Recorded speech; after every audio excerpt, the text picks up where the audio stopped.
योग में सफलता के रहस्य क्या है? इस योग के लिए कौन योग्य है? What are the secrets of success in the integral yoga? Who is fit for this yoga? पहला चीज है, पूर्ण योग में हम लोग को जानना है कि किस लिए हम लोग ये योग को स्वीकार किया है। अगर हम लोग सोचते हैं कि हमारा जीवन अच्छा हो जाएगा, या शांति मिलेगा, या आनंद मिलेगा, या मैं बड़ा योगी बन जाऊंगा, सिद्ध पुरुष बन जाऊंगा, अगर ये सब उद्देश्य है तब सफल नहीं होंगे। वो सब परिणाम है, वो सब आएगा, लेकिन वो सब परिणाम है, वो हमारा लक्ष्य नहीं है, वो हमारा उद्देश्य नहीं है। उद्देश्य को जब, परिणाम को जब उद्देश्य का सामने जैसा रख देते हैं तब विफल हो जाएगा। यहाँ एक ही मात्र उद्देश्य है, भगवान मुझसे क्या चाहते हैं, हम लोग से क्या चाहते हैं, वही एक उद्देश्य है। वो जो भी चाहते हैं वो हमारे लिए आशीर्वाद है। अभी जो युग में हम लोग जी रहे हैं, अभी रूपांतर का समय आ गया है, इसलिए भगवान स्वयं चाहते हैं मनुष्य का रूपांतर हो। इसीलिए हम लोग पुण्य योग स्वीकार किए हैं, क्योंकि भगवान स्वयं चाहते हैं ये पहला चीज है। दूसरा चीज, हमारा अंदर में जो अनेक खूबी है और खामियां भी है, लेकिन वो डिटरमिन नहीं करेगा कि हम योग के लिए प्रस्तुत है कि नहीं है।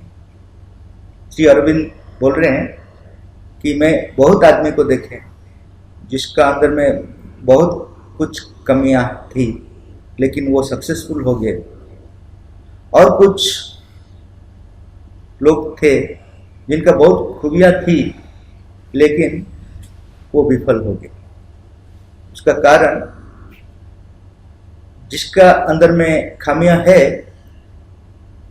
उनका अंदर में एक विनम्रता आ जाता है कि मेरा अंदर में इतना खामियां है, और उनका अंदर में एक अभिप्सा भी आ जाता है कि कैसे मैं अपने आप को अतिक्रम करूं।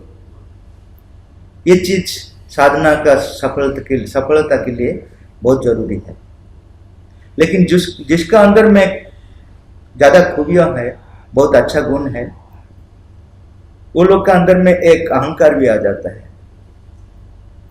तो उनका पास जितना भी अच्छा गुण रहने से भी वो अहंकार रोक देता है, इसलिए वो असफल हो जाते हैं।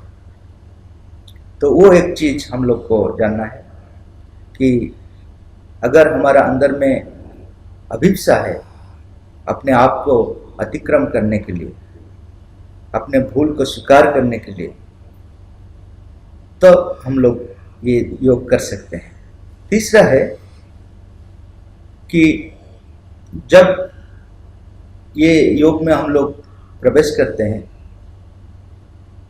तब हम लोग का अंदर में एक फीलिंग आता है कि मैं ये कर पाऊंगा कि नहीं कर पाऊंगा।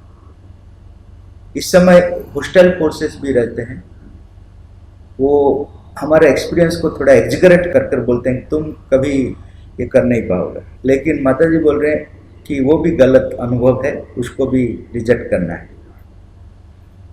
और कभी कभी हमारे अंदर में आ जाता है कि हम कर सकेंगे, तब भी होस्टाइल फोर्स आकर बोलते हैं कि तुम जरूर कर सकोगे, लेकिन तुम्हारा इतना कैपेसिटी है, तुम श्री अरविंद को समर्पण करना जरूरत नहीं है, तुम अपने आप एक संस्था खोल सकते हो, अपना शिष्य को बढ़ा सकते हो। ऐसा एक रॉन्ग सजेशन भी होस्टाइल फोर्स देगा। अगर मेरा अंदर में कुछ कॉन्फिडेंस नहीं है तो उसका हिसाब से वो बोलेगा नहीं तुम ये योग कर नहीं पाओगे, डिप्रेशन दे देगा। और अगर मेरा अंदर में कॉन्फिडेंस है, वो कॉन्फिडेंस को इतना बढ़ा देगा कि वो आउट कर देगा। वो श्री अरविंद और माता जी का जो समर्पण करने के लिए ये योग का जो सीक्रेट है कि to surrender mother and Shri Aurobindo, वो उससे हटा देगा, बोल देगा तुम अकेला कर सकोगे, माता जी और श्री अरविंद का जरूरत नहीं है। तो ये भी एक बहुत बड़ा इंपॉर्टेंट चीज है जिसको हम लोग को जानना है। और एक चीज श्री अरविंद बोल रहे हैं, जब ये योग का अंदर में हम लोग जाते हैं, हम लोग भगवान को एक लक्ष्य रखते हैं, लेकिन अनेक से एक रखते हैं। मेरा अनेक लक्ष्य है, उनका साथ भगवान को भी एक लक्ष्य रखते हैं, तो इतना सक्सेसफुल नहीं होगा। श्री अरविंद बोल रहे हैं कि एक ही लक्ष्य रखना है, भगवान। बाकी जो है वो फिक्स करेंगे, भगवान फिक्स करेंगे मेरे लिए क्या जरूरत है क्या नहीं, मैं फिक्स कर नहीं करूंगा। मेरा एक ही चीज फिक्स करना है कि भगवान के लिए मैं जीऊंगा। बाकी मेरे लिए क्या जरूरत है, क्या करना है, क्या नहीं करना है, ये सब वो फिक्स करेंगे, तब सक्सेसफुल हो जाएगा योग। लेकिन हम लोग अगर मेरा अंदर अदर एम्बिशंस है, बहुत कुछ एम्बिशंस है, उसका साथ ये योग भी एक एम्बिशन है, तो होगा नहीं।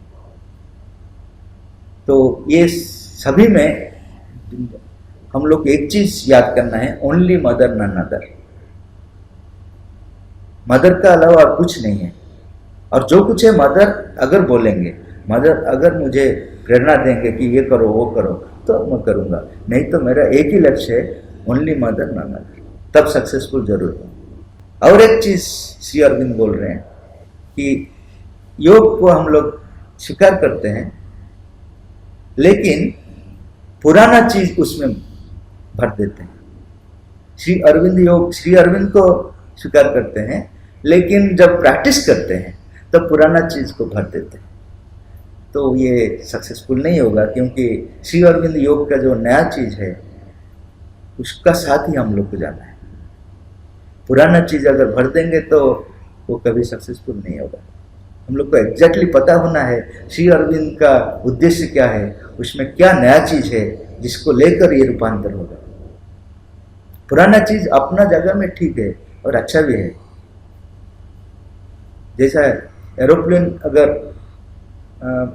में अगर मैं डीजल भर लूंगा तो कैसे होगा? एरोप्लेन के लिए पेट्रोल, स्पेशल पेट्रोल चाहिए।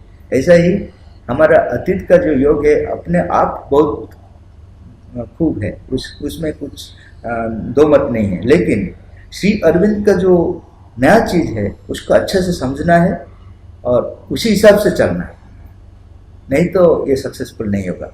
और एक चीज है, एक आश्रम का जीवन, वो भी सक्सेसफुल होने के लिए एक बहुत बड़ा कारण है। क्योंकि श्री अरविंद बोल रहे हैं आश्रम जीवन में सफल होने के लिए जो जो चीज चाहिए वो चीज मौजूद है, इजीली आपको मिलेगा। बाहर दुनिया में आपको स्ट्रगल करना पड़ेगा।